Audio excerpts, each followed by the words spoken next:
নমস্কাৰ NKTVৰ বিশেষ অনুষ্ঠান দৰবাৰৰ মজিয়ালৈ মই প্ৰণয় বৰদলৈ আপোনালোকক জনাইছো স্বাগতম এক মহাজালিয়াতিৰ ঘটনা অসমত সংঘটিত হৈছে প্ৰথমবাৰৰ কাৰণে অসমত এনেকুৱা ঘটনা পূৰ্বতে হৈছে কিন্তু এইটো এটা বৃহৎ পৰিমাণৰ ঘটনা এটা সমীক্ষা মতে প্ৰায় ৭,০০০ কোটি টকাৰ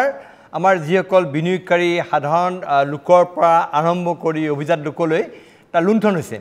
এই লুণ্ঠনৰ আৰত এজন ব্যক্তিৰ নাম ওলাইছে তেওঁ হল DB ষ্টক ব্ৰকিং নামৰ এটা কোম্পানী এই কোম্পানীৰ স্বত্বাধিকাৰী বুলি কৈছে দীপাংকৰ বৰ্মন ইতিমধ্যে যিটো সমীক্ষামতে প্ৰায় ২২ বা ২৩,০০০ লোক এই গোটেই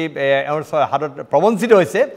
কিন্তু আশ্চৰ্যজনকভাৱে এই যিসকল প্ৰবঞ্চিত লোক তেওঁলোকে এতিয়ালৈকে কোনো গোচৰ দিয়া নাই আৰক্ষীৰ ওচৰত আৰক্ষীয়ে তেওঁৰ প্ৰেয়সী মনালিসা বুলি এগৰাকী যুৱতীক আৰক্ষী আটক কৰি সোধা-পোছা কৰিছে কিন্তু এতিয়ালৈ গ্ৰেপ্তাৰ কৰিব পৰা নাই আৰক্ষীয়ে কোনো আনুষ্ঠানিক গোচৰ পোৱা নাই অথচ প্ৰবঞ্চিত হৈছে প্ৰায় ২২ বা ২৩,০০০ লোক এনেকুৱা এটা ঘটনা হৈছে এই প্ৰবঞ্চনাৰ সমগ্ৰ বিষয়টো লৈ অসমত এনেকুৱা চিট ফাণ্ডৰ কেলেংকাৰী পূৰ্বতে অসংখ্য লোক প্ৰবঞ্চিত হৈছে কিন্তু তেওঁলোকক যিদৰে বঞ্চনা কৰা হৈছে এই বিষয়ত কোনো তদন্ত হোৱা নাই পূৰ্বতে এনেকুৱা ধৰণৰ ঘটনা বহু লোকে এনে প্ৰবঞ্চনাৰে শ কোটি টকা লুণ্ঠন কৰি ৰাজ্যৰ বাহিৰত আশ্ৰয় লৈ আছে এতিয়া শেহতীয়াকৈ এই দীপাংকৰ বৰ্মন আজি দুদিন ধৰি তেওঁৰ কোনো সন্ধান নাই দীপাংকৰ বৰ্মন সম্পূৰ্ণৰূপে সন্ধানহীন হৈ আছে তেওঁৰ মোবাইল ছুইচ অফ আৰু এইসকল বিনিয়োগকাৰী এতিয়া মূৰে কপালে হাত দিবলগীয়া হৈছে আমি আজি এই বিষয়ে লৈ কথা পাতিম সমগ্ৰ বিষয়ে আমাৰ সৈতে আছে অধিবক্তা অসীম কুমাৰ চমুৱা আমাৰ সৈতে আছে সত্য বিকাশ ভূঞা তেখেত মিউচুৱেল ফাণ্ডৰ তেখেত এক্সপাৰ্ট তেখেতে এগৰাকী ডিষ্ট্ৰিবিউটৰ অসম জাতীয়তাবাদী যুৱ ছাত্ৰ পৰিষদৰ সভাপতি পলাশ চাংমাই আছে আমাৰ সৈতে এতিয়া পোনপটীয়া সম্প্ৰচাৰত যোৰহাটৰ পৰা থাকিব আমাৰ সৈতে আছে যোৰহাটৰ পৰা তেখেত আছে শ্ৰীমন্ত মাধৱ দত্ত তেখেতে এগৰাকী অৰ্থনীতিবিদ মই তেওঁক স্বাগতম জনাইছোঁ পুনতে মই অকণমান এই সন্দৰ্ভত এই গোটেই জালিয়াতিটোৰ সন্দৰ্ভত আমি এখন প্ৰতিবেদন প্ৰস্তুত কৰিছিলোঁ প্ৰতিবেদনখন যদি সম্ভৱ হয় অকণ দেখুৱাই ল'ব খুজিছোঁ প্ৰতিবেদনখন আমি অকণ দেখুৱাই দিছোঁ দেখুৱালে আপোনালোকে মূল এটা ধাৰণা কৰিব পাৰিব আচলতে কিমান বৃহৎ পৰিমাণৰ জালিয়াতি অসমত সংঘটিত হৈছে সেয়া আমি দেখুৱাই ল'ব বিচাৰিছোঁ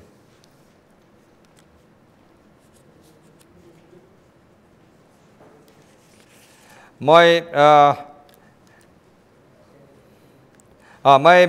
শেহতীয়া খবৰ যে যিটো আছে এই দীপাংকৰ দত্তই এই বিশাল পৰিমাণ ধন লৈ ইতিমধ্যে উধাও হৈছে আৰু এই প্ৰতিবেদনখন আমি পুনৰ অলপ সময় দেখুৱাই লওঁ কোটি আৰু লাখৰ ঘৰৰহে কথা হায়দৰাবাদৰ এজনৰ বিনিয়োগ ১৫০ কোটি ৰঙিয়াৰ এজনৰ ৭৭ কোটি টকা এজনৰ ৬৯ কোটি এজনৰ ২৫ কোটি এজনৰ ৮৮ লাখ টকা অষ্ট্ৰেলিয়াৰ বিনিয়োগকাৰীৰ ৬০ লাখৰো অধিক টকা প্ৰবঞ্চিতৰ তালিকাত প্ৰভাৱশালী মন্ত্ৰী শীৰ্ষ আৰক্ষী প্ৰবঞ্চিতৰ তালিকাত অধিবক্তা ব্যৱসায়ী আৰু হাজাৰ টুপি বিনিয়োগকাৰীৰ ধন লুটি ধনী হ'ল গুৱাহাটীৰ দীপাংকৰ বৰ্মন সিদিনালৈ মিটিঙে ষ্টকৰ শিক্ষা দি থকা দীপাংকৰ বৰ্মনৰ নতুন নাম এতিয়া মহাপ্ৰবঞ্চক DB ষ্টক নামৰ এটা প্ৰতিষ্ঠান খুলি হাজাৰ বিনিয়োগকাৰীৰ ধন লুণ্ঠন কৰি পলাতক মহাপ্ৰবঞ্চক দীপাংকৰ বৰ্মন বিনিয়োগকাৰী আৰু ৰাইজৰ সন্দেহ দেশ এৰি পলায়ন কৰিছে দীপাংকৰে একোজন মানুহে ২০ লাখ ২৫ লাখ এনেকৈ ইনভেষ্ট কৰিছে ১ টকা নাপালোঁ মই ৩ মাহৰ কাৰণে থৈছিলোঁ আমি সোনকালে ধনী হ'ম বুলি ভাবিছিলোঁ সেইটো কাৰণে দিছিলোঁ আৰু ভুল হৈ গ'ল আৰু আমাৰ 120% দি আছে এবছৰ পইচাটো থ'লে মই যিটো ১ লাখ থৈ দিলোঁ অহা বছৰ মোক তাৰমানে 120% দিয়াৰ কথা আছিল আৰু ইণ্টাৰেষ্টটো এতিয়াতো কি হ'ল এতিয়ালৈকে গম পোৱা নাই ইয়াতে অফিচত তলা লগাই থকা দেখা পাইছোঁ এতিয়াতো আমাৰ হাতত উপায় নাই এতিয়া চব ৰাইজে ওলাই আহি কিনে এটা মানে হেৰি এটা কৰিব লাগে যাতে আমি মেইন যিখিনি পইচা জমা থৈ দিছিলোঁ সেইটো আমি যাতে ৰিটাৰ্ণ পাওঁ ঘূৰাই কিনে ৰয়েল গ্লোবেল ইউনিভাৰ্চিটিৰ একালৰ ছাত্ৰ দীপাংকৰ বৰ্মনে পিছলৈ ষ্টক মাৰ্কেটত বিনিয়োগৰ কাম কৰিছিল দেশৰ এটা আগশাৰীৰ ষ্টক ব্ৰকিং প্ৰতিষ্ঠানৰ ফ্ৰেঞ্চাইজি লৈ DB ষ্টক নামৰ প্ৰতিষ্ঠান খুলি লৈছিল দীপাংকৰ বৰ্মনে অসমৰ গ্ৰাহকক ষ্টক মাৰ্কেটত বিনিয়োগ কৰোৱাৰ নামত প্ৰায় ৪ বছৰ পূৰ্বে প্ৰবঞ্চনাৰ জাল মেলিছিল দীপাংকৰে ক্ৰমান্বয়ে বাঢ়ি গৈছিল DB ষ্টকত বিনিয়োগ কৰা লোকৰ সংখ্যা এবছৰত ১২০%, ৬ মাহত ৫৪% লাভৰ প্ৰলোভন এমাহত ৮%, ৩ মাহত ২৭% লাভৰো প্ৰলোভন দিয়া হৈছিল বিভিন্ন স্কিমত বিনিয়োগৰে ২-৩ গুণ পৰ্যন্ত লাভৰ প্ৰলোভন দিয়া হৈছিল বিগত কেইবা বছৰত লাভৰ মুখ দেখি হুৰাহুৰে বৃদ্ধি পাবলৈ লৈছিল বিনিয়োগকাৰীৰ সংখ্যা বিনিয়োগকাৰীৰ ধন কৰোনাৰে ছপাই গুৱাহাটীৰ বৰা সাৰ্ভিস লাচিত নগৰ 6 মাইল বৰাগাঁৱত কাৰ্যালয় খুলি লৈছিল মহাপ্ৰবঞ্চক দীপাংকৰে পিতৃগৃহ নলবাৰীতো ডিবি ষ্টকৰ কাৰ্যালয় খুলিছিল দীপাংকৰে বিগত 4 বছৰত দেশ বিদেশৰ প্ৰায় 23,000 বিনিয়োগকাৰীক জালত পেলাইছিল মহাপ্ৰবঞ্চকটোৱে মহাপ্ৰবঞ্চক দীপাংকৰৰ ডিবি ষ্টকত 7,000 কোটিৰো অধিক টকা বিনিয়োগৰ সন্দেহ আৰক্ষীৰ বিগত 3 মাহৰ পৰা আৰম্ভ হৈছিল খেলিমেলি বিগত 3 দিন ধৰি সংযোগ বিচ্ছিন্ন হৈছিল দীপাংকৰ গুৱাহাটীৰ কাৰ্যালয়ে বিচাৰ খোচাৰ কৰিও দীপাংকৰৰ সন্ধান নাপালে বিনিয়োগকাৰীয়ে মঙ্গলবাৰে প্ৰবঞ্চনাৰ বলি একাংশ উপস্থিত হ'ল দীপাংকৰ বৰ্মনৰ জালুকবাৰীস্থিত বাসগৃহত ক্ষোভিত লোকসকলে দীপাংকৰৰ পিতৃক আবদ্ধ কৰিলে বিনিয়োগৰ ধন ঘূৰাই পোৱাৰ দাবীত দীপাংকৰৰ ঘৰতো আক্ৰমণ ঘটনাস্থলীত উপস্থিত সাংবাদিকক বাতৰি নকৰিবলৈ অনুৰোধ বিনিয়োগকাৰীৰ আমি এটা আপোনালোকক দেখুৱাই ল'ব খুজিছোঁ এই মহাপ্ৰবঞ্চকজনৰ ছবিখন আচলতে আপুনি চাই লওক আপোনালোকে হয়তো বহুতে চিনিও পাব পাৰে তেওঁৰ ছবিখন যিজনে এই অসংখ্য লোকক প্ৰবঞ্চনা কৰি প্ৰায় 23,000 লোক বুলি কোৱা হৈছে 23,000 বিনিয়োগকাৰীক তেওঁ প্ৰবঞ্চনা কৰি তেওঁ ইতিমধ্যে পলায়ন কৰিছে এইজন ব্যক্তিৰ কথা কৈছে আমি এই ব্যক্তিজনে 23,000 লোকক প্ৰবঞ্চনা কৰি জালিয়াতি প্ৰবঞ্চনা কৰি ইতিমধ্যে তেওঁ পলায়ন কৰিছে আচলতে আৰু ইতিমধ্যে দীপাংকৰ এটা আশ্চৰ্যজনক তেওঁ এটা ভিডিঅ' বাৰ্তা পঠিয়াইছে আমি যদি সম্ভৱ হয় তেওঁ ভিডিঅ' বাৰ্তাত কি কৈছে সেয়া আমি দেখুৱাম তেওঁ ইতিমধ্যে যেতিয়া তেওঁৰ বিৰুদ্ধে খবৰ জোৱা উঠিলে তেওঁৰ ঘৰত আক্ৰমণ হ'ল আৰু ইতিমধ্যে তেওঁক আৰক্ষীয়ে বিচাৰি ফুৰিলে তাৰপিছত দীপাংকৰে এটা ভিডিঅ' বাৰ্তা পঠিয়াইছে এই ভিডিঅ' বাৰ্তা মই এবাৰ দেখুৱাই ল'ব বিচাৰিছোঁ আপোনাক hello' good evening everyone hope চবে ভালে আছে আৰু বহুত দিন আমাৰ কমিউনিকেশ্যনো হোৱা নাছিলে ক্লায়েণ্টবিলাকৰ লগত ভাবিলোঁ এটা কমিউনিকেট কৰি দিওঁ আৰু কেইদিনমান পৰা অলপ ডিলেড পে'মেণ্টো হৈ আছিলে তো মানুহবিলাক অলপ ভয় খাই যায় তো ইটছ অ'কে ফাইন কিন্তু এতিয়া চব নৰ্মেল হৈ যাব আৰু আপোনাৰ এটা কথা হৈ গ'ল যে ছাৰ্ভিচটো অলপ বহুত প্ৰব্লেম চলি আছিলে তো আমি এটা মিটিং কৰিলোঁ কৰি পেলাই মই ছেপ্টেম্বৰৰ পৰা আমাৰ অলপ ছাৰ্ভিচটো ভাল হৈ যাব কাৰণ নতুন এমপ্লয়িজ হায়াৰো কৰিম আমি তো সেইটোৰ কাৰণে আৰু তেতিয়া আপোনালোকৰ ফোন চোন কৰিলে বা ৰেছপন্স পাই যাব আপোনালোকে আৰু বাকী মই থাকিম ছেপ্টেম্বৰৰ পৰা এতিয়া চব ক্লাইণ্টক মই লগ কৰি আছোঁ আৰু লগতে আগষ্ট মাহৰ happy independence day belated happy independence day হৈ গ'ল আৰু থেংক ইউ ইমান দিনৰ পৰা ছাপোৰ্ট কৰিছে সেয়া আমি আপোনালোকক দেখুৱালোঁ যে দীপাংকৰ বৰ্মনে এটা ভিডিঅ' বাৰ্তা অজ্ঞাত ঠাইৰ পৰা দিছে মই এতিয়া শেহতীয়া খবৰ জানিবৰ কাৰণে মই জানিব বিচাৰিছোঁ আমাৰ সাংবাদিক বিনয় কলিতাৰ ওচৰলৈ বিনয় মই কথা জানিব বিচাৰিম শেহতীয়া খবৰ কি আছে আৰু তেওঁ ক'ত আত্মগোপন কৰিছে ইমান টকা লৈ পেলাই তেওঁ ক'ত আত্মগোপন কৰিছে কি আছে শেহতীয়া খবৰ বিনয় চাওক প্ৰণয় এই মুহূৰ্তত মই উপস্থিত আছোঁ বৰা ছাৰ্ভিচত যিটো কাৰ্যালয় আচলতে দীপাংকৰ বৰ্মনে খুলি লৈছিল সেই কাৰ্যালয়টোৰ সন্মুখত এই মুহূৰ্তত আছোঁ ডিবি ষ্টক ব্ৰকিং এই মুহূৰ্তত মই দেখুৱাইছোঁ কেমেৰা পাৰ্চন গণেশে দেখুৱাইছে আৰু ডিবি ষ্টক ব্ৰকিঙৰ যিটো কাৰ্যালয় সেই কাৰ্যালয়টোত কেইবাজনো আচলতে কৰ্মচাৰী তেওঁ নিয়োগ কৰিছিলে আৰু সেই কৰ্মচাৰীসকল নিয়োগ কৰি বিভিন্ন ধৰণে আচলতে প্ৰলোভিত কৰি অসমৰ জনসাধাৰণ তথা দেশৰ বিভিন্ন প্ৰান্তৰ আচলতে জনসাধাৰণক তেওঁ যি প্ৰলোভন দিছিলে আচলতে ধন দিয়াৰ প্ৰলোভন দিছিলে 1 লাখ টকা বিনিয়োগ কৰক 2 লাখ টকা পাব 2 লাখ টকা বিনিয়োগ কৰিলে 4 লাখ টকা পাব ঠিক তেনেদৰে বিভিন্ন লোকে আচলতে ইয়াত প্ৰলোভিত হৈ পেলাই তেওঁ তাতে ধন বিনিয়োগ কৰিছিলে আৰু সেই ধন বিনিয়োগ কৰাৰ পিছত অৱশেষত আজি পুৱাৰ ভাগত ক্ষমা কৰিব যিটো খবৰ আমি প্ৰথমে ব্ৰেক কৰিছিলোঁ NKTVয়ে প্ৰথমে ব্ৰেক কৰিছিলে যে যিটো দীপাংকৰ বৰ্মন সেই প্ৰবঞ্চকটো ইতিমধ্যে অন্তৰ্ধান হৈছে প্ৰায় 7,000 কোটি টকা তেওঁ আত্মসাৎ কৰি ইতিমধ্যে তেওঁ ইয়াৰ পৰা অন্তৰ্ধান হৈছে গতিকে ক'ত এই মুহূৰ্তত আত্মগোপন কৰিছে সেয়া এই মুহূৰ্তলৈকে স্পষ্ট নহয় কিন্তু সকলোতকৈ ডাঙৰ কথাটো হ'ল যে যিসকল গ্ৰাহক সেই গ্ৰাহকসকলক আমি লগ পাইছিলোঁ সেই গ্ৰাহকসকলে এটা কথা স্পষ্টকৈ কৈছে যে তেওঁ ৰাছিয়ালৈ যোৱাৰ এটা পৰিকল্পনা ৰচিছিলে কিন্তু সেই পৰিকল্পনা আচলতে তেওঁৰ যি ভিজা সেই ভিজা বাতিল হৈছিলে আৰু বাতিল হোৱাৰ পিছত তেওঁ ৰাছিয়ালৈ এই মুহূৰ্তত যোৱা নাই অসমৰ ভিতৰতে ক'ৰবাত আত্মগোপন কৰি আছে বুলি যিসকল গ্ৰাহক সেই গ্ৰাহকসকলে কৈছে বিভিন্নজন এই মুহূৰ্ততো মই যিটো কাৰ্যালয় আচলতে বৰা ছাৰ্ভিচত যিটো কাৰ্যালয় আচলতে এইটো কাৰ্যালয় আছে 5ম মহলাত আৰু তলত মই এতিয়াও বহুখিনি গ্ৰাহক এই মুহূৰ্তত মই যেতিয়া ওপৰলৈ উঠি আহিছিলোঁ তেতিয়া মই তলত সেই গ্ৰাহকসকলক দেখিছিলোঁ তেওঁলোকে এতিয়াও বিশ্বাস তেওঁলোকৰ আছে যে দীপাংকৰ বৰ্মন ঘূৰি আহিব তেওঁলোকৰ পৰা যি ধৰণৰ ধন লৈছিলে এই ধন কিন্তু তেওঁলোকক ঘূৰাই দিব কিন্তু সেয়া কেতিয়াও নহয় দীপাংকৰ বৰ্মনে এতিয়া এই মুহূৰ্তত অন্তৰ্ধান হৈছে তেওঁ আজি হয়তো গুৱাহাটী বা অসমৰ ভিতৰত আছে কিন্তু কাইলৈ তেওঁ এই ৰাজ্য এৰি ওলাই যাব দেশৰ বিভিন্ন প্ৰান্তত তেওঁ আত্মগোপন কৰিব পাৰে গতিকে এই মুহূৰ্তত সকলোতকৈ ডাঙৰ কথাটো হৈছে তেওঁৰ যিকেইটা মোবাইল ফোন সেই মোবাইল ফোনকেইটাত ছুইচ অফ আচলতে কোনো লোকক তেওঁ এই মুহূৰ্তত যোগাযোগ কৰা নাই যিসকল লোকে প্ৰায় ফোন কৰিছিলে ধন বিচাৰি সেইসকল লোকৰ এই মুহূৰ্তত সেই আচলতে মোবাইল ফোন তেওঁ বন্ধ কৰি আচলতে তেওঁ আত্মগোপন কৰিছে আৰু যেতিয়া আচলতে যোৱাকালিৰ দিনটোত এই খবৰটো আমি প্ৰথমে পোহৰলৈ আনিছিলোঁ তাৰপিছতে হাহাকাৰ লাগিছিলে গ্ৰাহকসকলৰ মাজত আৰু গ্ৰাহকসকলৰ মাজত হাহাকাৰ লাগি তেওঁলোকে বিভিন্ন ধৰণে আচলতে সংবাদ মাধ্যমৰ সন্মুখত তেওঁলোকে আহিব নিবিচাৰে আজি পুৱাৰ ভাগত পাণবজাৰ মহিলা থানাত আমি বিভিন্নজনক গ্ৰাহকক আমি লগ পাইছিলোঁ তেওঁৰ প্ৰেয়সী যিগৰাকী প্ৰেয়সী আচলতে সেই প্ৰেয়সীগৰাকীয়ে ইতিমধ্যে যি ভয় শংকা তেওঁৰ সেই ভয় শংকাত ভুগি তেওঁ যোৱাকালি নিশাই লতাশিল আৰক্ষীক প্ৰথমে খবৰ দিছিলে লতাশিল আৰক্ষীয়ে পাণবজাৰ থানাক খবৰ দিছে পাণবজাৰ মহিলা আৰক্ষীক খবৰ দিছিলে আৰু পাণবজাৰ মহিলা আৰক্ষীৰ এটা দল গৈ তেওঁ যি উজান বজাৰৰ খাৰঘূলিৰ যি বাসগৃহ সেই খাৰঘূলি বাসগৃহৰ পৰা তেওঁক নিশাই লৈ আনি তেওঁৰ যি ছেফ জোন আচলতে তেওঁক ছেফ কাষ্টডিত এই মুহূৰ্তত পাণবজাৰ থানাত ৰখা হৈছে কিন্তু এই মুহূৰ্তলৈকে এজনো গ্ৰাহকে এখনো এজাহাৰ এই মুহূৰ্তত দাখিল কৰা নাই মই এই কথা জানিব বিচাৰিছোঁ বিনয় এই দীপাংকৰৰ প্ৰেয়সীৰ কথা আপুনি কৈছে যে তেখেতক আৰক্ষীয়ে নি তেওঁক তাত আশ্ৰয় দিছে আশ্ৰয় এইকাৰণে দিছে যে তেওঁলোকৰ ঘৰত গৈ তেওঁ অসংখ্য লোক তেওঁৰ ঘৰত গৈছিলে তেওঁলোকৰ কিন্তু মই জানিব বিচাৰিছোঁ যে তেওঁৰ প্ৰেয়সীয়ে কিবা তথ্য প্ৰকাশ কৰিছে কিবা খবৰ এই বিষয়ত তেওঁ জড়িত আছিলে এই জালিয়াতিটোত চব এটা কথা ওলাইছে যে যিসকল গ্ৰাহক আজি আমি পুৱাৰ ভাগত পাইছিলোঁ যে যিগৰাকী প্ৰেয়সী মনালিছা এই মুহূৰ্তত তেওঁক ৰখা হৈছে যি পাণবজাৰৰ মহিলা থানা আছে মহিলা থানাত তেওঁক ৰখা হৈছে মহিলা থানাত তেওঁক যিসকল আৰক্ষীৰ লোকসকলে ইতিমধ্যে তেওঁক সোধপোছ কৰি আছে কিন্তু আৰক্ষীয়ে এটা কথা স্পষ্টকৈ কৈছে কিছু সময় পূৰ্বে আৰক্ষী আয়ুক্ত দিগন্ত বৰাই সংবাদ মাধ্যমৰ সন্মুখত জনাইছিল যে কোনো ধৰণৰ গোচৰ এই মুহূৰ্তলৈকে ৰুজু হোৱা নাই তাৰ বাবে তেওঁলোকে কোনো ধৰণৰ তদন্ত আগবঢ়াব পৰা নাই যিগৰাকী মনালিছা যিগৰাকী প্ৰেয়সী সেই প্ৰেয়সীগৰাকীক এই মুহূৰ্তত পাণবজাৰ থানাত মহিলা থানাত তেওঁক ৰখা হৈছে কিন্তু সকলোতকৈ ডাঙৰ কথাটো হ'ল যে এই প্ৰেয়সীগৰাকী আচলতে দীৰ্ঘদিনৰ পৰা যিটো তেওঁৰ কাৰ্যালয় এইটো বড়ো ছাৰ্ভিচৰ যিটো কাৰ্যালয় মুহূৰ্তত মই দেখুৱাইছোঁ বড়ো ছাৰ্ভিচৰ কাৰ্যালয়ত তেওঁ কাম কৰিছিলে আৰু তেতিয়াৰ পৰা তেওঁলোকৰ মাজত প্ৰেমৰ সম্পৰ্ক গঢ়ি উঠিছিলে বিভিন্ন সময়ত তেওঁলোকে যি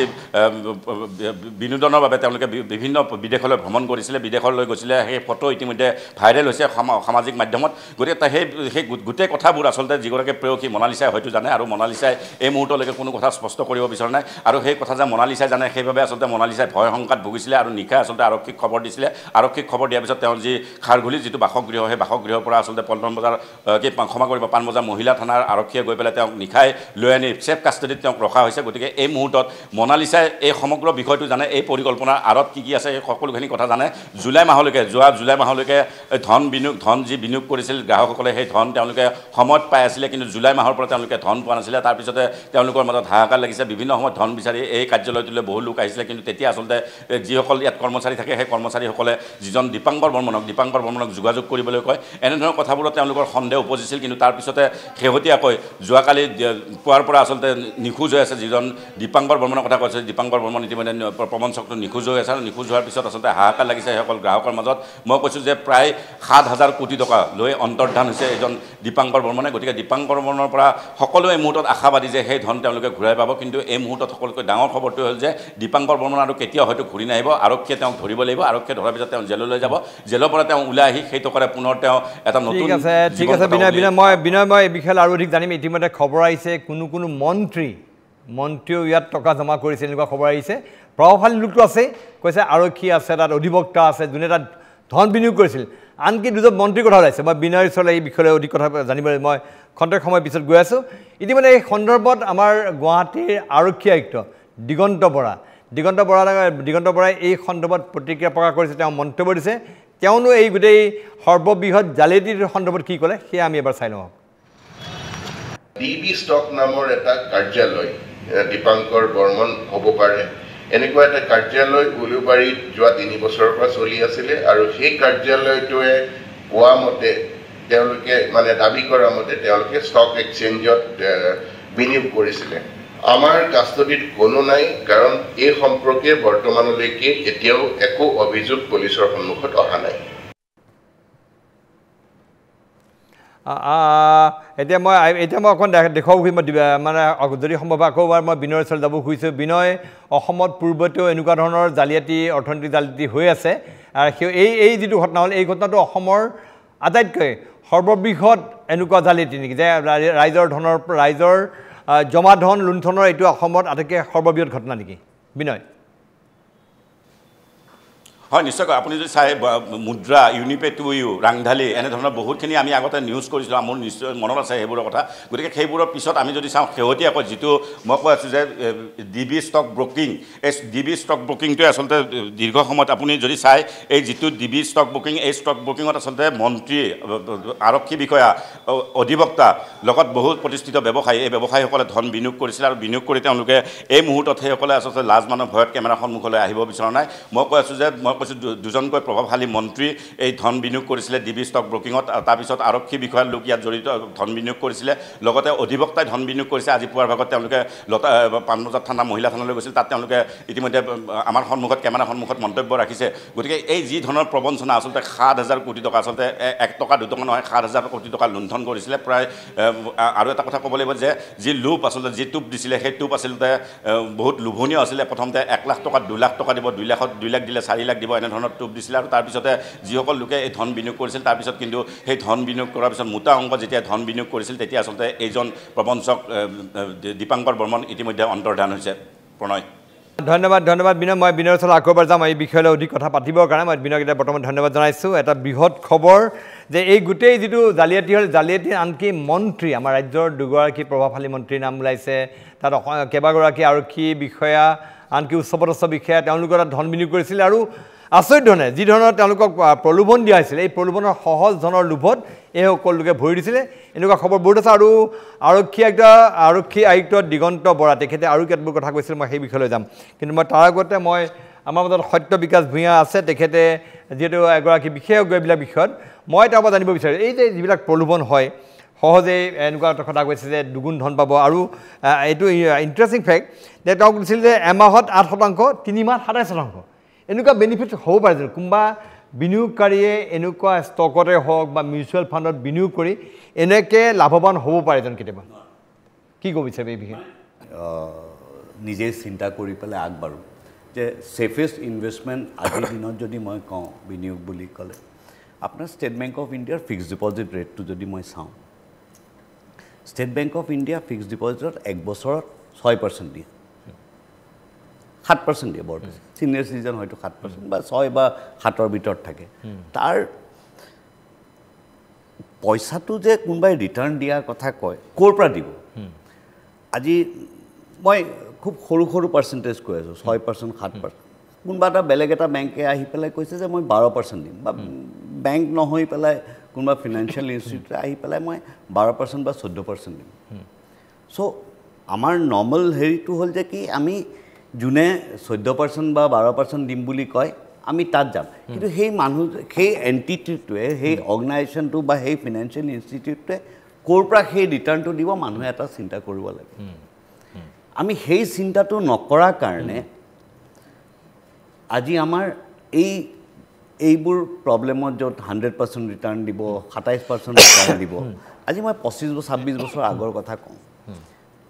মই তেতিয়া কোঠাৰী পাইনিয়াৰ মিউচুৱেল ফাণ্ড বুলি কোম্পানী এটাত চাকৰি কৰোঁ মোৰ চিনাকি বন্ধু এজন তেওঁ মোক ক'লে যে মই 25,000 টকা মানে আজিৰ দিনত 1.5 লাখ 2 লাখ টকা হ'ব বা অলপ বেছিয়ে হ'ব যে মই অমুক প্লেণ্টেশ্যনৰ নামত থৈছোঁ মই যে কিয় থলা বেছিক কুৱেশ্যন বোলে মোক ইমান লাখ টকা দিব 25 লাখ অমুক তমুক আমি দুখীয়া মানুহ মই যে দিব বুলি কেনেকৈ গম পালা কি হেৰি আছে কৈছে মোক পোষ্ট ডেটেড চেক দিছে চ' ক'ৰবাত যদি আপোনাৰ ষ্টেম্প পেপাৰত লিখি দিয়ে ক'ৰবাত যদি আপোনাৰ পোষ্ট ডেটেড চেক থাকে মানুহে কাৰণ আমাৰ মানুহবোৰৰ ইনভেষ্টৰবোৰৰ বা নৰ্মেল মানুহৰ হেৰিটো হ'ল যে আমাক এচিয়ৰ্ড ৰিটাৰ্ণ লাগে কিন্তু সেই ৰিটাৰ্ণটো যে আহিব ক'ৰ পৰা আহিব মানুহে আমাৰ নিজক নোখোধে মানে সহজে ধন পইচাটো আহিব লাগে আৰু RBI ডেইলি এডভাৰটাইজমেণ্ট চলি থাকে অমিতাভ বচ্চন ওলাই যে অলপ চিন্তা কৰি পেলাই পইচাটো গতিকে মানুহে দেখি আছে তাৰপিছতে মানুহ আমাৰ দেশত ইয়াত পূৰ্বতে পিৰিয়ডছৰ কথা ওলাইছিলে সেই চাহাৰাৰ কথা ওলাইছিলে অসংখ্য লাখ লাখ লোক প্ৰতাৰিত হৈছে লাখ লাখ লোকৰ ধন গ'ল তাৰপিছত আমাৰ মানুহে শিক্ষা লোৱা নাই তাৰপিছতো মানুহে এনেকৈ সহজ ধনৰ লোভত এনেদৰে উচ্চ চাপে মই অকণমান পলাশ চাংমাই আছে মই কৈছোঁ আমাৰ ৰাজ্যখনত ইতিমধ্যে এনেকুৱা কেইবাটাও চিট ফাণ্ডৰ কেলেংকাৰী হৈছে এইবিলাক জালিয়াতিৰ বিৰুদ্ধে অসম জাতীয়তাবাদী যুৱ ছাত্ৰ পৰিষদে সৰব প্ৰতিবাদ কৰিছে যে সাধাৰণ ৰাইজৰ ধন লুণ্ঠন কৰা হৈছে কিন্তু এই ক্ষেত্ৰত এই যে ৰাজ্যত এনেকুৱা ভুৱা বিত্তীয় প্ৰতিষ্ঠানে ক্ৰমাৎ গ্ৰাস কৰি দিছে এই ক্ষেত্ৰত চৰকাৰৰ একো কৰণীয় নাই নেকি চৰকাৰৰ একো দায়িত্ব ইয়াত নাথাকে নেকি আপোনাৰ কি ধাৰণা আপোনালোকে কি ক'ব এই বিষয়ত বোলে চৰকাৰৰ নিশ্চয় দায়িত্ব আছে বা চৰকাৰৰ দায়িত্ব থাকিব লাগিব আমি সকলোৱে জানো এনেধৰণৰ যিবিলাক বিত্তীয় প্ৰতিষ্ঠান সেই বিত্তীয় প্ৰতিষ্ঠানবিলাক এটা সময়ত বন্ধ হৈ যায় ইয়াৰ পূৰ্বেও তেনেধৰণৰ বহু প্ৰতিষ্ঠান বন্ধ হৈছে সেই কথাটো আমি সকলোৱে জানো তাৰ পিছতো এনেধৰণে আমি এই যিখন তেওঁলোকৰ পলুভিত বজাৰ সেই বজাৰখনত আমি ভৰি দিওঁ আন এটা লাগে সাধাৰণ মানুহৰ কথাটো বাদেই দিছোঁ আপোনালোকে এতিয়া কৈছে মন্ত্ৰীয়ে তাতে ইনভেষ্ট কৰিছে উচ্চপদস্থ বিষয়াই কৰিছে ৰঙিয়াৰ এজনে ৭৭ কোটি টকা কৰিছে অৰ্থাৎ আপোনালোকে এতিয়া যিটো হিচাপ দিলে কেইবাশ কোটি টকাৰ অসমৰ গ্ৰাহকৰ পৰাই লোৱা হৈছে এতিয়া ইয়াত বিভিন্ন কথা আমি আলোচনা কৰিব পাৰোঁ তাৰমানে আমাৰ যে এনেধৰণে এখন কলা ধনৰ বগা কৰাৰ ইয়াতে যিসকল ব্যক্তিয়ে মই এই প্ৰভাৱশালী ব্যক্তিসকল সাধাৰণ যিসকল আমাৰ গ্ৰাহক সেইসকলৰ কথা কোৱা নাই সেইসকলৰ কথা আমি পিছত আলোচনা কৰিম গতিকে এই মানুহবিলাকে তেওঁলোকৰ যিবিলাক ব্লেক মানি সেই ব্লেক মানি হোৱাইট কৰিবৰ কাৰণে আচলতে ইয়াতে এনেধৰণে ইনভেষ্ট কৰিছিলে নেকি সেই এটা ডাঙৰ প্ৰশ্ন আহিব অৰ্থাৎ সকলো নহয় কিন্তু তাৰমানে আমাৰ অসমত এনেধৰণৰ এখন কলা ধনৰ বজাৰ ব্যাপকভাৱে চলি আছে ব্যাপক কলা ধৰণৰ এখন বজাৰ চলি আছে এইটো এটা মই ভাবোঁ চৰকাৰে অতি সতৰ্কতাৰে আৰু মানে তীক্ষ্ণভাৱে মই ভাবোঁ এইটো এটা তদন্ত কৰা বিষয় আৰু এটা কথা ৭,০০০ কোটি টকা প্ৰণয়দা ৭,০০০ কোটি টকা ইমান কম পইচা নহয় ৭,০০০ কোটি টকা বুলি ক'লে আমি সাধাৰণ মানুহে কিমান পইচা গম নাপাম কিন্তু আমি যদি প্ৰপাৰ্টি ৱাজত ইয়াক যদি আমি ভেলু উলিয়াবলৈ যাওঁ তেনেহ'লে আপুনি চাব আমাৰ NIL-ৰ আমাৰ যিটো নুমলীগড় তেল শোধনাগাৰ সেই নুমলীগড় তেল শোধনাগাৰটোৰ আজিৰ তাৰিখত বজাৰ মূল্য প্ৰায় ৩,৫০০ বা ৪,০০০ কোটি টকা বা ৫,০০০ কোটি টকা হ'ব পাৰে তাৰমানে প্ৰায় দুটা তেল শোধনাগাৰৰ পইচা ইয়াতে মানুহে ইনভেষ্ট কৰিছিলে গতিকে কিমান এটা ডাঙৰ এমাউণ্ট ৭,৫০০ কোটি টকা তাৰপিছতো সাধাৰণ গ্ৰাহকৰ কথাটো ক'বলৈ গ'লে সাধাৰণ গ্ৰাহকে দাদাই কওঁতে সচেতন হ'ব লাগে মানে অনবৰতে এনেধৰণে ৰিজাৰ্ভ বেংকে বিভিন্ন ধৰণৰ মানুহক সচেতন কৰি পেলাই বিভিন্ন ধৰণৰ বাৰ্তা প্ৰেৰণ কৰি আছে বা আন কেন্দ্ৰীয় বিত্তীয় মন্ত্ৰালয়ৰ পৰা তেনেধৰণৰ বাৰ্তা দি আছে তাৰপিছতো মানুহে এনেধৰণে এখন পলুভিতৰ বজাৰত ভৰি দিয়ে মই ভাবোঁ এইটো অত্যন্ত চিন্তনীয় বিষয় আৰু এটা উচ্চ পৰ্যায়ৰ তদন্ত হ'ব লাগে কাৰণ অসমৰ পইচা এনেধৰণে মই ভাবোঁ এজন বা দুজন মানুহে লুণ্ঠন কৰিব গ্ৰাহকৰ পইচা লুণ্ঠন কৰিব এইটো অত্যন্ত এটা মই ভাবোঁ চিন্তনীয় বিষয় ঠিক আছে আৰু চৰকাৰৰ আৰু এটা কৰিবলগীয়া আছিল যে এই যে বিত্তীয় প্ৰতিষ্ঠানটো ৪ বছৰ ধৰি তাত চলি আছিল গতিকে কাৰো চকুত নপৰিলে কিয় বা চৰকাৰে তাত কৰিবলগীয়া নাই চৰকাৰেতো বিভিন্ন ধৰণৰ চৰকাৰৰ এজেঞ্চি আছে বিভিন্ন ধৰণৰ খবৰ ৰাখে চৰকাৰে গতিকে বৰাৰ ছাৰ্ভিচত একদম গুৱাহাটীৰ মাজমজিয়া গতিকে তাত অন্তত চৰকাৰে গম পাব লাগিছিলে যে এটা ভুৱা বিত্তীয় প্ৰতিষ্ঠান এইটো ডে ওৱানৰ পৰা এইটো ভুৱা বিত্তীয় প্ৰতিষ্ঠান কাৰণ কেলে ১ টকা ইনভেষ্ট কৰি পেলাই ২ টকা কোনো দিব নোৱাৰে বা ১ লাখ টকা ২ লাখ টকা কোনো দিব নোৱাৰে এটা সময়ত এইটো বন্ধ হ'ব এইটো আমি সকলোৱে জানো ঠিক আছে মই ধৰি দিয়াটোৱে আচলতে অনুচিত কথা মই বিষয়ে আহিম আমাৰ সৈতে অধিবক্তা অসীম চমু আছে তেখেতৰ সৈতে মই কথা পাতিম আইনী দিশবিলাক আছে লগতে তেখেতৰ পিতৃ যিজন মহাপ্ৰবঞ্চক এই প্ৰবঞ্চকজনৰ কাৰণে পিতৃৰ ঘৰত ইতিমধ্যে আক্ৰমণ হৈছে পিতৃয়ে এটা পুত্ৰলৈ আহ্বান জনাইছে সেয়া দেখুৱাম আৰক্ষী আয়ুক্ত দিগন্ত বৰাইও আৰু কিছুমান বক্তব্য দিছে সেইবিলাক কথা পাতিম আমি আৰু পোনপটীয়া সম্প্ৰচাৰ যাম আচলতে কি হৈ আছে ঘটনা পাবা আজি আমাৰ দৰবাৰত আলোচনাৰ বিষয়বস্তু হৈছে এজন মহাপ্ৰবঞ্চকৰ মহালুণ্ঠন আৰু এই মহালুণ্ঠনৰ বলি হ'ল অসমৰ ভালে সংখ্যক লোক ইয়াত অকল অসমৰে নহয় এনেকুৱা খবৰ আছে যে অসমৰ লগতে হায়দৰাবাদৰ ব্যৱসায়ী আছিলে ইয়াত তেওঁ লুণ্ঠনৰ বলি হৈছে আন নালাগে ইয়াত লুণ্ঠনৰ বলি হৈছে অষ্ট্ৰেলিয়াৰ বিনিয়োগকাৰী তেনেকুৱা ধৰণৰ ঘটনাও আহিছে যে বহু সংখ্যক লোক ইয়াত এয়া হৈছে মই অকণমান যদি সম্ভৱ হয় মই আমাৰ আৰক্ষী আয়ুক্ত তেখেতে দিগন্ত বৰা তেখেতে আৰু এটা কথা কৈছিলে এই গোটেই বিষয়টো লৈ পেলাই মই সেই কথাটো অকণমান দেখুৱাই দিব খুজিছোঁ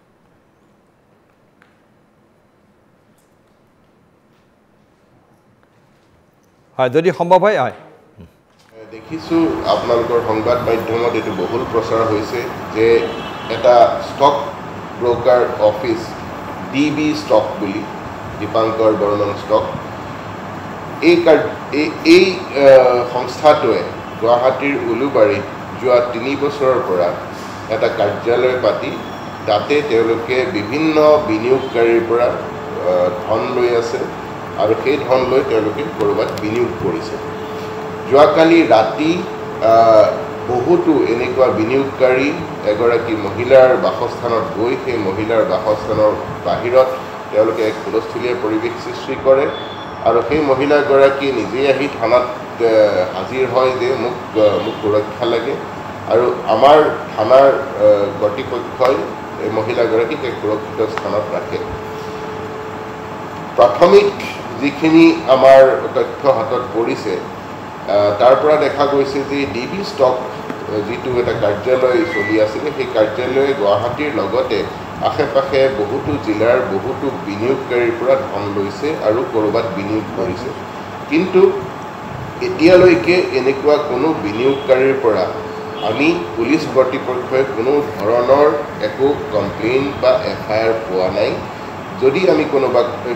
কমপ্লেইন পাওঁ বা FIR পাওঁ বা আমাৰ প্ৰাথমিক অনুসন্ধানত যদি আমি গম পাওঁ যে কোনো অপৰাধ হৈছে তেতিয়াহ'লে আমি তদন্তৰ ব্যৱস্থা কৰিম এইখিনিতে মই ৰাইজক এটা অনুৰোধ জনাওঁ যে যোৱা কেইবা বছৰৰ পৰা অসম আৰক্ষীৰ বিভিন্ন থানাত আৰু গুৱাহাটীৰ বিভিন্ন থানাত আমি কমপ্লেইন পাই আহিছোঁ যে চাইবাৰ ক্ৰাইমৰ বলি হৈ বহুতো লোকে বহু কষ্টোপাৰ্জিত তেওঁলোকৰ ধন হেৰুৱাব লগাত পৰিছে আৰু সেই চাইবাৰ ক্ৰাইমৰে এটা মোডাছ অপাৰেণ্ডি মানে এটা কৌশল হ'ল যে ধন বিনিয়োগ কৰা এই এপ্লিকেশ্যন মই সেয়া দেখুৱালোঁ আমাৰ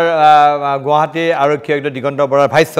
মই অকণমান যদি সম্ভৱ হয় মই ৰবিউলৰ ওচৰত অলপ গৈছোঁ ৰবিউল আমাৰ সৈতে আছে ৰবিউল আলম মই তেওঁৰ ওচৰলৈ গৈছোঁ মই জানিব বিচাৰিম ৰবিউলৰ এই কথাটো মই জানিব খুজিছোঁ ৰবিউল যে ইতিমধ্যে এই কথাটো আৰক্ষী আয়ুক্তই কৈছে কোনো গোচৰ দিবলৈ আগবাঢ়ি অহা নাই অথচ প্ৰতাৰিত প্ৰবঞ্চিত লুণ্ঠিত হ'ল অনেকজন কিন্তু কোনো গোচৰ দিবলৈ আগবাঢ়ি অহা নাই তাৰ কাৰণে আৰক্ষী অসুবিধাত পৰিছে কি ক'ব ৰবিউল কি খবৰ আছে ৰবিউল চাওক প্ৰণৱ বৰদলৈ আমি ইতিমধ্যে পুৱাৰ ভাগৰ পৰা সেই খবৰ দি আছোঁ যে যিগৰাকী দীপাংকৰ বৰ্মন মহাপ্ৰবঞ্চক ধুৰন্ধৰ প্ৰবঞ্চক দীপাংকৰ বৰ্মনে প্ৰায় 23,000 লোকক কি ধৰণে প্ৰবঞ্চনা কৰিছিল আৰু প্ৰবঞ্চনা কৰি কিমান কোটি টকা হেজাৰ কোটি টকা যে তেওঁ আত্মসাৎ কৰিছিল আৰু এই মুহূৰ্তত তেওঁ অন্তৰ্ধান হৈ আছে সেই খবৰ আমি জনাই গৈছিলোঁ ইতিমধ্যে বিনয় কলিতাই সবিশেষ জনাইছে যে দীপাংকৰ বৰ্মন সন্দৰ্ভত শেহতীয়া আপডেট আৰু মই এই মুহূৰ্তত জনাব বিচাৰিছোঁ যে আমি দিনৰ ভাগৰ পৰা পল্টন বজাৰ থানাত উপস্থিত আছিলোঁ আৰু পল্টন বজাৰ থানাত আমি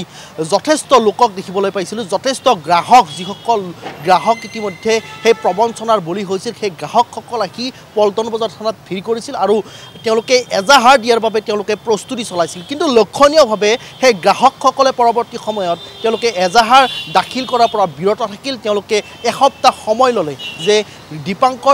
যিগৰাকী দীপাংকৰ বৰ্মন সেই দীপাংকৰ বৰ্মনে এটা ভিডিঅ' প্ৰেৰণ কৰিছিল আত্মগোপন হৈ থকা স্থানৰ পৰা এটা ভিডিঅ' প্ৰেৰণ কৰিছিল আৰু সেই ভিডিঅ'ত আশ্বাস দিছিল যে সেই যিসমূহ গ্ৰাহকৰ পৰা তেওঁ ধন লৈছিল সেই ধনসমূহ পুনৰ ঘূৰাই দিয়া হ'ব কিন্তু বিনিয়োগ কৰা ধন জানো সহজে ঘূৰাই পাব দীপাংকৰৰ পৰা সেই লৈ আচলতে একাংশ গ্ৰাহকো দুমোজাত পৰিছিল কাৰণ সেই গ্ৰাহকসকলে বাৰম্বাৰ আমাক অফ কেমেৰা কৈছে যে আমি এতিয়া কি কৰোঁ কাৰণ একাংশ গ্ৰাহকে বাৰম্বাৰ কৈ আছে যে এসপ্তাহ ৰখি দিয়াৰ কথা আৰু সেইবাবে তেওঁলোকে এসপ্তাহৰ সময় লৈছে আৰু এসপ্তাহ পাছত হয়তো পুনৰ গোচৰ ৰুজু কৰিব দীপাংকৰ বৰ্মনৰ বিৰুদ্ধে কিন্তু দীপাংকৰ বৰ্মন আচলতে ক'ত আত্মগোপন কৰি আছে ঘটনাটো এনেকুৱা ধৰণৰ নেকি যে এজাহাৰ দিয়াৰ পাছত যদি তদন্ত গতি আগবাঢ়ে তেতিয়াহ'লে বহু বিনিয়োগকাৰীয়ে এই গোটেই তদন্তৰ আওতাত আহিব আৰু কেঁচু খুন্দোতে যাতে সাপ ওলাব সেই ধৰণৰ ঘটনা সংঘটিত হ'ব নেকি তাক লৈ ইতিমধ্যে একাংশ যি বিনিয়োগকাৰী সেই বিনিয়োগকাৰী সকলো দুমোজাত পৰিছে ঠিক আছে ৰবিউল এইটো কেঁচু খান্দোতে সাপ ওলাব পাৰে আচলতে এই কথাটা ইতিমধ্যে পলাশ চামুৱাই উল্লেখ কৰিছে যে ক'ৰ পৰা তেওঁলোকে বিনিয়োগ কৰিলে এই ধন তেওঁলোকে তাক লৈ অনুসন্ধানৰ প্ৰয়োজন আছে মই অসীম চমুৱা ডাঙৰীয়া আমাৰ সৈতে আছে অধিবক্তা আইনী সুৰুঙা বহুত হৈছে আইনৰ দিশেৰে এনেকুৱা ধৰণৰ ভুৱা বিত্তীয় প্ৰতিষ্ঠানক জব্দ কৰাৰ থৰ আছে কিন্তু অসমত এইদৰে গা কৰি উঠিছে চৰকাৰৰ ক'ৰবাত বিফলতা আছে কি আইনী দিশ আছে এই বিষয়ে মই জানিব বিচাৰিছোঁ অসীম চমুৱা প্ৰথম কথা হ'ল আমাৰ আৰক্ষী আয়ুক্ত বৰা ডাঙৰীয়াই যিখিনি কথা ক'লে যে এতিয়ালৈকে যিহেতু আমি একো কমপ্লেইন পোৱা নাই সেইকাৰণে আমি একো কৰিব নোৱাৰোঁ এই কথাটো মই অকণমান একচেপ্ট কৰিবলৈ টান পাইছোঁ তেওঁলোকৰ নলেজত কথাটোতো আহিছে যে দেয়াৰ ইজ ছামথিং ৰং হেপেনিং তেওঁলোকৰ নলেজততো আহি গ'ল নহয় তাৰপিছত তেওঁলোকে চৌমতো এখন পুলিচে কিয় এফআইআৰ ৰেজিষ্টাৰ কৰিব নোৱাৰে পুলিচে এফআইআৰ ৰেজিষ্টাৰ কৰাটো একো আপত্তি নাই চ' এইটো ছামথিং ফিচি মোৰ মতে অকণমান পুলিচ আয়ুক্ত ডাঙৰীয়াই যদি এই কথাটো গুৰুত্ব সহকাৰে লয় কোনোবাই কমপ্লেইন কৰাক লৈতো ৱেইট কৰিব দৰকাৰ নাইতো যিহেতু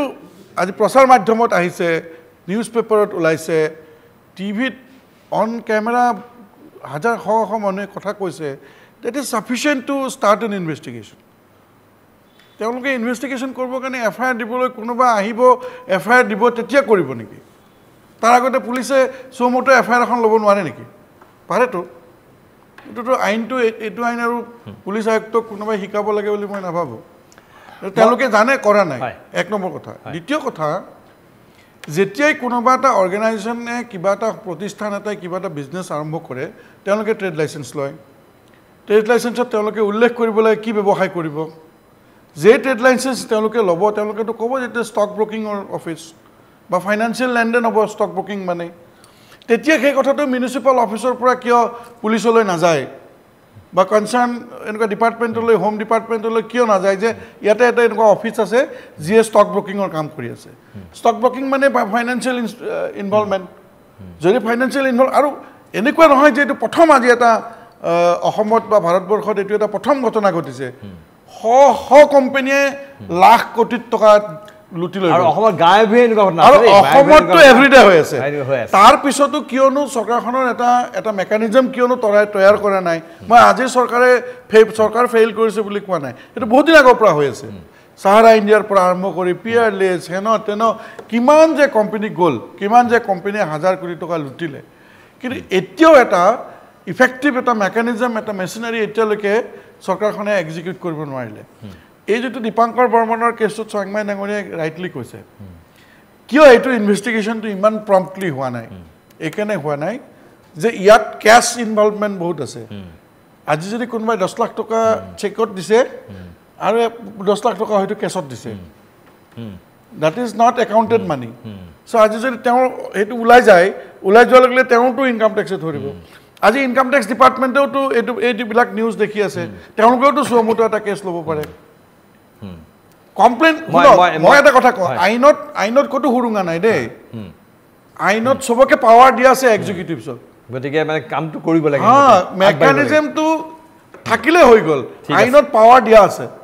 মই অকণ যদি সম্ভৱ হয় শ্ৰীমন্ত মই আহিম অকণ আৰু এজন আমাৰ আছে শ্ৰীমন্ত মাধৱ দত্ত ডাঙৰীয়া আছে মই তেখেত যোৰহাটৰ পৰা আমাৰ সংযুক্ত হৈছে দত্ত ডাঙৰীয়া এই গোটেই বিষয়টো সন্দৰ্ভত আপোনাৰ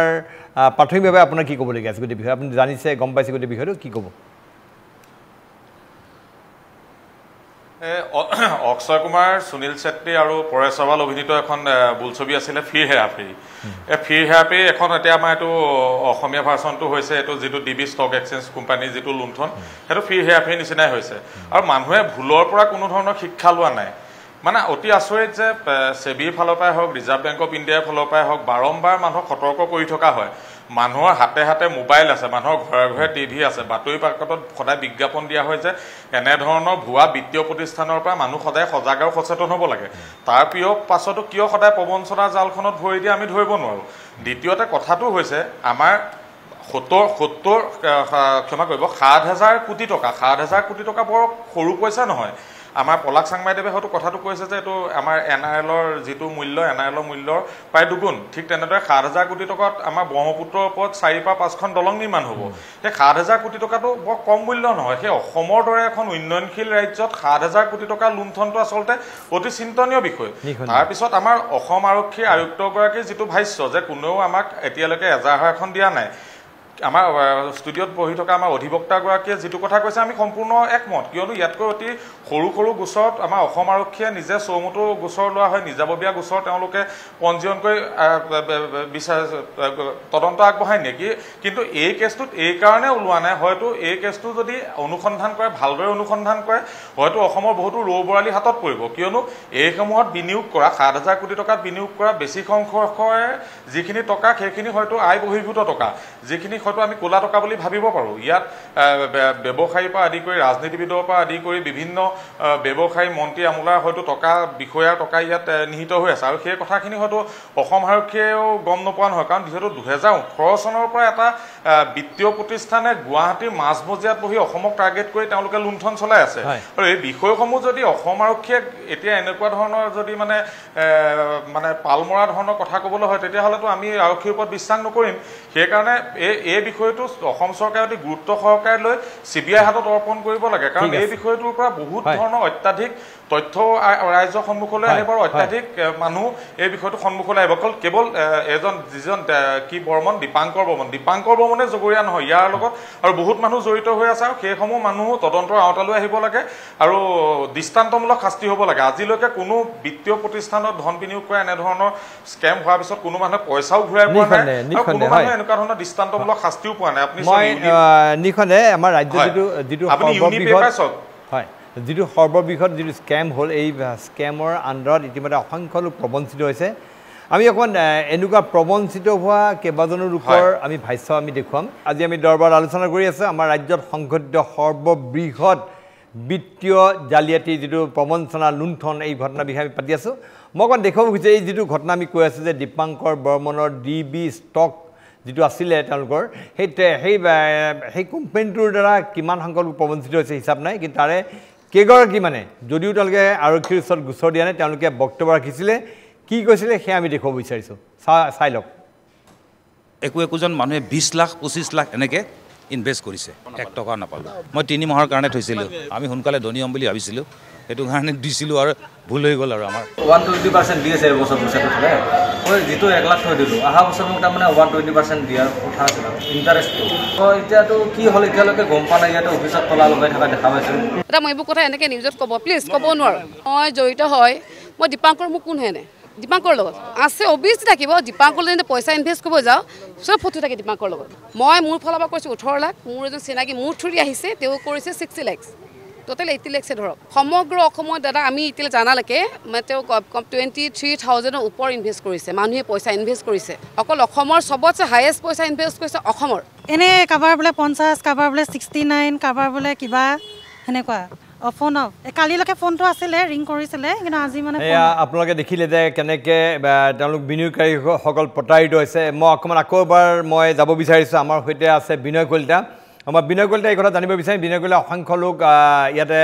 বিনিয়োগ কৰিছিলে আনকি এনেকুৱা খবৰ আহিছে যে হায়দৰাবাদৰ এটা পাৰ্টি তেওঁলোকেও প্ৰায় বৃহৎ পৰিমাণৰ ধন ইয়াত বিনিয়োগ কৰিছিলে অষ্ট্ৰেলিয়াৰ পাৰ্টি আছিলে তেওঁলোকেও ইয়াত ধন বিনিয়োগ কৰিছে হায়দৰাবাদৰ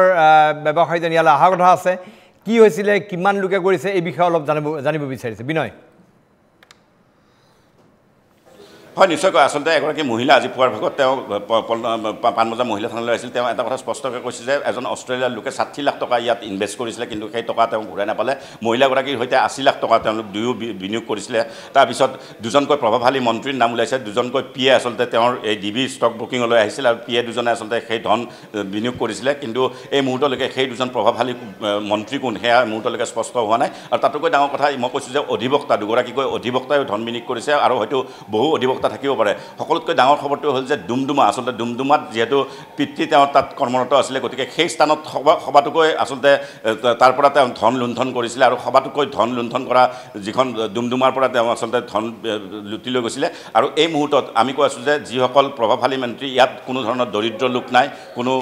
শিক্ষিত অশিক্ষিত লোক নাই সকলো শিক্ষিত লোক সকলো আধ্যমন্ত লোক আৰু সেইসকল লোকে আচলতে ধনৰ লোভত পৰি আচলতে এই ধন হেৰুৱাব লগা হৈছে আৰু সেইসকল লোকে এতিয়া লাজমানৰ ভয়ত কেমেৰা সন্মুখলৈ আহিবলৈ তেওঁলোকে কুণ্ঠাবোধ কৰিছে প্ৰণয় মই আকৌবাৰ মই বিনয় ধন্যবাদ দিছোঁ মই অকণমান আহিছোঁ সত্য বিকাশ ভূঞাৰ ওচৰলৈ আপুনি দেখিলে যে কিদৰে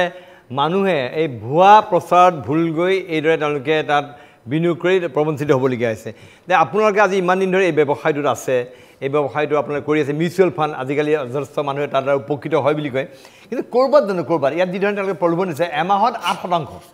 সম্ভৱ হয়নে আপোনাৰ এমাহত এবছৰত মানে 8% দিব নোৱাৰে মানে এমাহত 8% পচিবল নহয় মানে কি ধৰক এইটো এচিয়ৰ্ড ৰিটাৰ্ণ দিবলৈ যে মই প্ৰত্যেক মাহত আপোনাক 8% দিম আৰু মানুহৰো লোভটো ইমান বেছি যে চিম্পল কেইটামান যদি ধৰি লৈ যে মোক state bank of India state bank মানে মই গভৰ্ণমেণ্ট অফ ইণ্ডিয়াৰ ইনষ্টিটিউশ্যন মই বাকী এইবোৰ ধৰক ট্ৰেজাৰী বিল ছিল সেইবোৰৰ নাম কোৱা নাই ষ্টেট বেংক অফ ইণ্ডিয়া এইকাৰণে ধৰিছোঁ যে গভৰ্ণমেণ্টৰ গোটেই ট্ৰানজেকশ্যন ফিনান্সিয়েল ট্ৰানজেকশ্যনটো ষ্টেট বেংকৰ থ্ৰুৱেদিয়ে হয় চ' ষ্টেট বেংকে যদি মোক 7% দিছে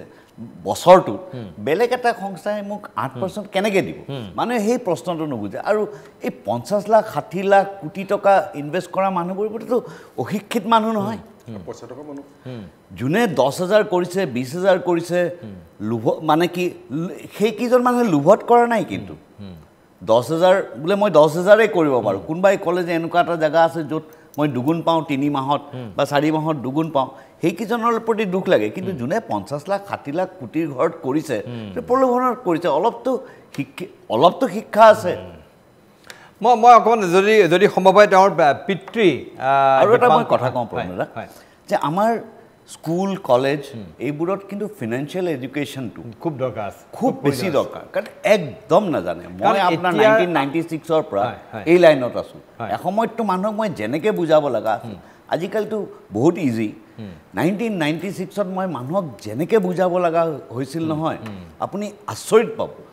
এতিয়া আজিৰ দিনত অলপমান মানুহৰ এনেকুৱা ফিনান্সিয়েল আপোনাৰ শিক্ষা অলপ হৈছে আজিকালি আপোনাৰ মানুহে মিউচুৱেল ফাণ্ড বা শ্বেয়াৰ মাৰ্কেটত বিনিয়োগ কৰে বহুত মানুহ আগবাঢ়ি আহিছে কাৰণ তাৰ পৰা মানুহ উপকৃত হৈছে লাভৱান হৈছে শ্বেয়াৰ মাৰ্কেটত বিনিয়োগ কৰি হয় কেতিয়াবা শ্বেয়াৰ ফেল কৰে কিন্তু ষ্টিল মানুহ উপকৃত হৈছে মিউচুৱেল ফাণ্ডত মানুহে বিনিয়োগ কৰি উপকৃত হৈছে কিন্তু এই যিবিলাক ভুৱা জালিয়াতি তেনেকুৱা ধৰণৰ প্ৰতিষ্ঠান অসমত আমি এটা পাছত এনেকুৱা কেলেংকাৰী দেখি আছোঁ ৰাংধানী দেখিলোঁ এইবিলাক একো নহ'ল গোটেই পৃথিৱীত হৈ আছে গোটেই কিন্তু অসমত যেন অলপ বেছি অসমত আপোনাৰ এইটোৰ বাৰু গুৱাহাটীৰ মাজমজিয়াৰ ভাগত নাই গাঁৱে ভূঞে অসংখ্য বিত্তীয় প্ৰতিষ্ঠান চলি আছে সেইবিলাকতো আপোনাৰ এনেকুৱা লুণ্ঠন হৈ আছে বাৰ মানুহ প্ৰতাৰণা বলি হৈ আছে তাৰপিছতো এটলিষ্ট চৰকাৰৰ নিশ্চয় দায়িত্ব আছে কি ক'ব বিচাৰে পলাশ চাংমাই মই আকৌ এবাৰ এই চৰকাৰৰ দায়িত্ব কৰ্তব্যৰ কথা কৈছে চৰকাৰখনৰ কৰিবলগীয়া একো নাই নেকি এনেকুৱা কাৰণ অসমৰ মানুহ প্ৰতাৰিত হৈ আছে প্ৰবঞ্চিত হৈ আছে লুণ্ঠিত হৈ আছে চৰকাৰতো কৰিবলগীয়া থাকিবই কাৰণ চৰকাৰ অভিভাৱক এটা অবৈধ এটা ব্যৱসায় নিশ্চিতভাৱে অবৈধ বুলি ক'লেও ভুল কোৱা নহ'ব যিটো ব্যৱসায়ৰ জৰিয়তে মানুহ কেতিয়াও লাভৱান্বিত নহয় মানুহ প্ৰতাৰিত হৈছে সেই ব্যৱসায়টো কৰিবলৈ দিয়াটো কেতিয়াও উচিত নহয় যেতিয়াই কৰিবলৈ যায় যেতিয়াই চৰকাৰে গম পায় তেতিয়াই নিশ্চিতভাৱে তাক বন্ধ কৰি দিব লাগিছিল আৰু ইয়াৰ আগতেও আমি ইয়াতে আলোচনা কৰি আছোঁ আটাইবিলাক কথা যে আমাৰ মানুহবিলাকো নিশ্চয় সচেতন হ'বই লাগিব সচেতন নহ'লে এনেধৰণে বিত্তীয় প্ৰতিষ্ঠানে মানুহক ঠগিয়ে থাকিব কাৰণ অলপতে দেখিলোঁ মাজুলীত বিত্তীয় প্ৰতিষ্ঠানটোৰ নাম মই কি নাজানো মাজুলীত কেইবাজনো মানুহে জনা শুনা মানুহৰ তাতে পইচা ৰাখিছে সেই পইচা তেনেকৈ হেৰুৱাবলগীয়া হৈছে গতিকে এই গুৱাহাটীৰ যিটো কথা সেই কথাটো অলপ সুকীয়া কাৰণ আমি সকলোৱে জানো 50 লাখ টকা ইনভেষ্ট কৰিব পৰা মানুহ এজনে বেংকৰ নলেজ কিছু তেওঁ আছে তেওঁ ব্যৱসায় সম্পৰ্কত কিছু জানিব সাধাৰণ মানুহেতো 50 লাখ টকা ইনভেষ্ট কৰিবলৈ যাব নোৱাৰে তাৰ পিছতো মই ভাবোঁ এনেধৰণে এজন শিক্ষিত মানুহে এনেধৰণে এজন জনা শুনা মানুহে যোনে বেংকৰ বিষয়ে নলেজ থকা মানুহে এনেধৰণৰ জালিয়তিত ভৰি দিয়াটো অত্যন্ত দুৰ্ভাগ্যজনক গতিকে এই যিবিলাক মই আগতেও কৈছোঁ চৰকাৰে আৰু আমাৰ চমুৱা ডাঙৰীয়াও কৈছে অধিবক্তা যে পুলিচে চৌমতৰ এটা কেছ ল'ব লাগে চৰকাৰে গোটেই বিষয়টো এটা তদন্ত কৰিব লাগে প্ৰকৃত কাৰণ চৰকাৰৰ বদনাম হৈছে কাৰণ ইয়াত কোনোবা মন্ত্ৰী আছে বুলি কৈছে আমোলা বিষয়া আছে বুলি কৈ বাতৰিত ওলাইছে যেতিয়া চৰকাৰৰ বদনাম হৈছে গতিকে প্ৰকৃততে আছে নেকি যদি আছে তেনেহ'লে চৰকাৰৰ বদনাম হৈছে আৰু কলা টকা এনেধৰণে বজাৰত ঘূৰি ফুৰিছে গতিকে তাৰ নিশ্চিতভাৱে চৰকাৰৰ তাত বদনাম হৈছে গতিকে চৰকাৰে গোটেই ব্যৱস্থাটো মই ভাবোঁ সতৰ্কতাৰে টেকেল কৰিব লাগে আৰু এটা উচ্চ পৰ্যায়ৰ এটা তদন্ত কৰিব লাগে নিশ্চিতভাৱে এই আমাৰ বৰ্মন নামৰ যিগৰাকী জালিয়তী মুখ্য প্ৰবঞ্চক তেখেতেতো শাস্তি পাবই তাত আৰু কোনে কোনে কলা টকা ইনভেষ্ট কৰিছিলে এই মানুহবিলাকৰ নামো ওলাব লাগে মই জাষ্ট এটা এক লাইন ক'ব খুজিছোঁ মানে আমাৰ চাংমাই ছাৰৰ দাদাৰ কথাৰ পিছৰখিনি এই যে তদন্তৰ কথাটো কৈছোঁ আমি এইটোতো হ'বই লাগে এটা এনেকুৱা এপ্ৰপ্ৰিয়েট এটা কমিটি বনাই পেলাই কোনোবা ৰিটায়াৰ্ড হাইকোৰ্ট জাজ বা তেনেকুৱা পুলিচ আগৰ ৰিটায়াৰ্ড পুলিচ অফিচাৰৰ এনেকৈ কমিটি এটা বনাই এটা তদন্ত কৰি ভৱিষ্যতে হ'ব যাতে নোৱাৰে তেনেকুৱাকৈ এটা গভৰ্ণমেণ্টক যদি এডভাইচ কৰে এটা কমিটি এটা কমিশ্যন এটা বনাই ৰিপৰ্ট এটা বনাই পেলাই তেওঁলোকে সেই কমিশ্যনটোৱে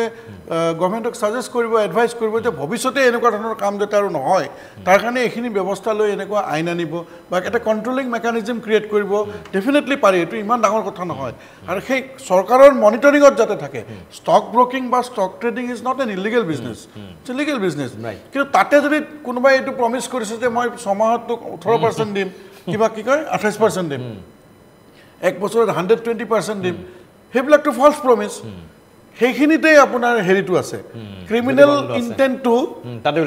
ইণ্টেণ্টটো সেইখিনিতে সেই ধৰণৰ আচলতে পুলিচে অনুসৰণ কৰে তাতে সেই বস্তুটো যেতিয়াই ওলাইছে মাৰ্কেটত তেতিয়াই মানে যাতে তাক ধৰি ল'ব পৰা যায় stock trading is not an illegal সি ষ্টক ট্ৰেডিং কৰক কথা নাই তাক লাইচেঞ্চিঙৰ ব্যৱস্থা কৰিব লাগিব তো if you don't have a licence you cannot go for a stock trading তাক লাইচেঞ্চিঙৰ ব্যৱস্থা কৰি দিয়াৰ লগে লগে সি মনিটৰিঙত আহি যাব নহয় নাই লাইচেঞ্চিং থাকে চবেই থাকে আপুনি কোৱা নিচিনা ইট ইজ নট ইলিগেল কিন্তু এতিয়া মই বেয়া নাপাব ইণ্টাৰাপ্ট কৰিছোঁ I am just adding to what you have said এতিয়া মোৰ লগত এজনৰ তৰ্ক হৈছিলে যে মোক পষ্ট ডেটেড চেক দিছে সেইটোৱে হ'ল যে লোভত মৰে বৰশীৰ মাছ আমি অকল চৰকাৰক দুখ দেখি থাকিলেও নহ'ব আমি নিজেনো কিমান সজাগ আমি আজি যেতিয়া এখেতে কৈছে যে যেতিয়াই তোক ষ্টেট বেংকে দিব নোৱাৰা এটা ইণ্টাৰেষ্ট ৰেটৰ কথা কৈছে সি ক'ৰবাত বেলেগৰ পইচা মাৰি আনি দিব লাগিব হয়নে নহয় সি বেলেগৰ পইচা মাৰি আনি দিব লাগিব আৰু যদি এটা যদি ৰেজিষ্টাৰ্ড এটা ইঞ্চুৰেঞ্চ কোম্পানী বা এটা ৰেজিষ্টাৰ্ড কোম্পানীৰ শ্বেয়াৰ লোৱাৰ পিছত লিষ্টেড কোম্পানী এটাৰ শ্বেয়াৰ লোৱাৰ পিছত সেই কোম্পানীয়ে ডিভিডেণ্ড ডিক্লেয়াৰ কৰিছে তেতিয়াহ'লে বেলেগ কথা এইটো বেলেগ কোম্পানীয়ে যেতিয়া ডিভিডেণ্ড ডিক্লেয়াৰ কৰিব এইটো পাব্লিকলি ডিক্লেয়াৰ কৰিব এইটো এটা এনেকুৱা এই যিবিলাক এজেঞ্চি তেওঁলোকৰ প্ৰথম হয়তো এনেকুৱা ইনিচিয়েল তেওঁ লাভটো দি দিয়ে মানুহক প্ৰথমতে মানুহ লাভটো দি দিয়ে কেইজনমান মানুহে লাভটো পাই যায় আপোনাৰ পইচা লৈ পেলাই তেখেতক দিলে তেখেতৰ পইচা লৈ দিলে দি পেলাই মানুহজন লাভৱান হৈছে লগে লগে মানুহে তাত সেইখিনি জেগাতে লোভত মৰে বৰশী তেতিয়াই মানুহে লোভত পৰি পেলাই বিনিয়োগ কৰি সৰ্বশান্ত হয় যিটো আমি এই বিষয়লৈ অধিক কথা পাতিম আৰু তেওঁৰ আকৌ কৈছে যে দীপাংকৰ বৰ্মনৰ পিতৃয়ে এটা বাৰ্তা দিছিলে সেইবাৰ দেখুৱাম এই গোটেই ঘটনা প্ৰবাহ সন্দৰ্ভত তেওঁৰ পিতৃ দীপাংকৰ বৰ্মনৰ পিতৃৰ ঘৰত ইতিমধ্যে ঘৰ ঘেৰাও কৰিছিলে অসংখ্য লোকে বিনিয়োগকাৰীসকলে এটা তাৎপৰ্যপূৰ্ণ ঘটনা যে বিনিয়োগকাৰীসকলে যদিও তেওঁলোকে আজি হাহাকাৰ কৰিছে কিন্তু কোনো এজনো এতিয়ালৈকে গোচৰ দিবলৈ আগবাঢ়ি অহা নাই আজি আমাৰ এই শ্ব'ত আচলতে কেইবাজনো আহিম বুলি কৈ সেই মুহূৰ্তত নাহিলে তেওঁলোকৰ হয়তো বহুতৰ এনেকুৱা ঘটনা যিটো কথা ইয়াত আজি ওলাইছে যে তেওঁলোকৰ হয়তো কলা ব্লেক মানি আছে ব্লেক মানিখিনি তেওঁলোকে হোৱাইট কৰিব খুজিছিল বা ব্লেক মানিখিনি তেওঁলোকে বিনিয়োগ কৰি তাৰপৰা অধিক উপাৰ্জনৰ আশা কৰিছিল হয়তো সেইকাৰণে অহা নাই বা অন্য কথাৰ কাৰণে তেওঁলোক নাহিলে যি নহওক মই এই ঘটনাৰ পিছত তেওঁৰ পিতৃ দীপাংকৰ বৰ্মন প্ৰবঞ্চক তেওঁৰ পিতৃয়ে এটা ভাষ্য আছে পিতৃয়েনো কি কৈছিল কি আহ্বান দিছিলে সেয়া আমি এবাৰ চাই লওঁ আহক তুমি য'ত আছা তাৰ পৰা এটা ভিডিঅ' দি দিয়া ক্লায়েণ্টসকলে আমাৰ ঘৰত ৰৈ আছে মাও ঠিকে আছে প্ৰতিষ্ঠানত আৰু ক্লায়েণ্টসকলে এইটো বিচাৰিছে যে তেওঁলোকে সুদ নিবিচাৰে মূলধনখিনিও পৰ্যায়ক্ৰমে 3 পৰা 6 মাহৰ ভিতৰত আদায় দিব বুলি বিচাৰিছে তুমি এটা ভিডিঅ' আকৌ এটা পঠাই দি তেওঁলোকক এটা আশ্বাস দিয়া সেয়া এজন পিতৃৰ তেওঁৰ কাতৰ আহ্বান পুত্ৰৰ প্ৰতি পুত্ৰ পলাতক পুত্ৰৰ কোনো সন্ধান নাই বিগত ৩-৪ দিনে তেওঁৰ মোবাইল চুইচ অফ আৰু তেওঁৰ কোনো সন্ধান পোৱা নাই তাৰ লগে লগে যিসকলে সেই DB ষ্টকছত তেওঁলোকে ধন বিনিয়োগ কৰিছে তেওঁলোকৰ মাজত হাহাকাৰ আহিছে মই এবাৰ শ্ৰীমন্ত মাধৱ দত্ত আমাৰ এগৰাকী অৰ্থনীতিবিদ মই তেওঁৰ ওচৰত আকৌ এবাৰ গৈছোঁ দত্ত ডাঙৰীয়া মই আপোনাৰ পৰা এই কথা জানিব বিচাৰিম যে আমাৰ ৰাজ্যখনত এনেকুৱা ধৰণৰ চিট ফাণ্ড কেলেংকাৰী প্ৰায়ে সংঘটিত হৈছে আমি কেইবাটাও ঠাইত দেখিছোঁ আৰু আনকি এইটো মেজৰ ঘটনা পোহৰ লাগিলে গাঁৱে ভূঞে আপোনাৰ এনেকুৱা বাহিৰৰ বহু কোম্পানীয়ে আহি এনেকুৱা ধৰণৰ বিভিন্ন প্ৰলোভন দি ধন উলিয়াই লৈ যোৱা ঘটনা বহুবিলাক সংঘটিত হৈছে এই তাৰ পিছতো আমি ইয়াক ৰোধ কৰিব পৰা নাই কোনো চৰকাৰৰ পলিচি নাই কি ক'ব বিচাৰিব